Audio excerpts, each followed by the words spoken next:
Pada saat Rasulullah berusia 5 tahun dan saat beliau dalam perawatan Halimah As-Sa'diyah di perkampungan Bani As'ad, terjadilah peristiwa besar yang sekaligus menunjukkan tanda-tanda kenabiannya kelak.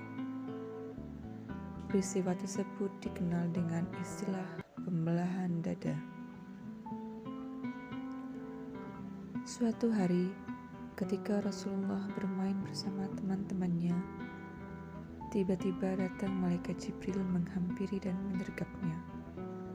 Lalu dia dibaringkan, kemudian dadanya dibelah. Lalu hatinya diambil, selanjutnya dikeluarkan segumpal darah darinya, seraya berkata, "Inilah bagian setan yang ada padamu." Kemudian hati tersebut dicuci di bejana emas dengan air Zam-Zam. Setelah itu dikembalikan ke tempat semula.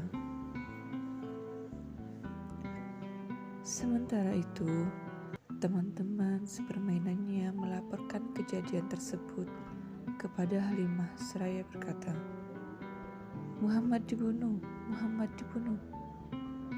Maka mereka bergegas menghampiri tempat Rasulullah semula. Di sana, mereka mendapatkan Rasulullah dalam keadaan pucat pasi. Setelah kejadian tersebut, Halimah sangat khawatir terhadap keselamatan Muhammad kecil. Akhirnya, tak lama setelah itu, dia memutuskan untuk memulangkannya kepada ibunya di kota Mekah. Maka berangkatlah Halimah ke Mekah dan dengan berat hati dikembalikannya Rasulullah kepada ibunya. Setelah beberapa lama tinggal bersama ibunya, pada usia 6 tahun, sang ibu mengajaknya berziarah ke makam suaminya di Yathrib. Maka berangkatlah mereka keluar dari kota Mekah.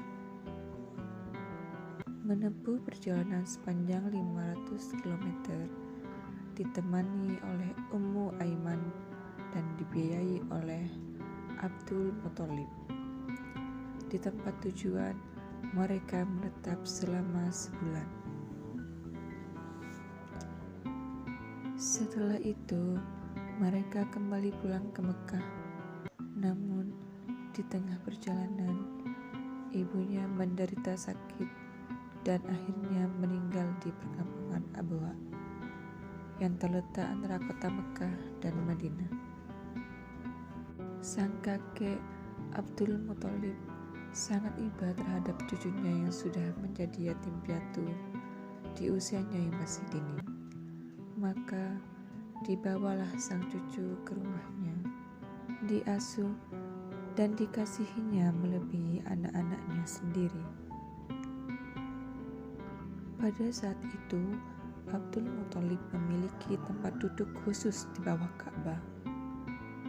Tidak ada seorang pun yang berani duduk di atasnya, sekalipun anak-anaknya. Mereka hanya berani duduk di sisinya. Namun, Rasulullah yang saat itu masih anak-anak justru bermain-main dan duduk di atasnya. Karuan saja paman-pamannya mengambilnya dan menariknya. Namun, ketika sang kakek melihat hal tersebut, beliau malah melarang mereka seraya berkata, "Biarkan dia. Demi Allah, anak ini punya kedudukan sendiri." Akhirnya, Rasulullah kembali duduk di majelisnya. Diusapnya punggung cucunya tersebut dengan sukacita melihat apa yang dia perbuat. Tapi lagi-lagi kasih sayang sang kakek tak berlangsung lama dirasakan oleh Muhammad kecil. Saat Rasulullah berusia 8 tahun, kakeknya meninggal di Mekah. Namun sebelum wafat, dia sempat berpesan agar cucunya tersebut dirawat oleh paman dari pihak bapaknya, Abu Thalib. Kini Rasulullah berada dalam asuhan pamannya yang juga sangat mencintainya. Abu Thalib merawatnya bersama anak-anaknya yang lain, bahkan lebih disayangi dan dimuliakan. Begitu seterusnya, Abu Thalib selalu berada di sisi Rasulullah, merawatnya, melindunginya dan membelanya. Bahkan hingga beliau telah diangkat menjadi Rasul, hal tersebut berlangsung tidak kurang selama 40 tahun.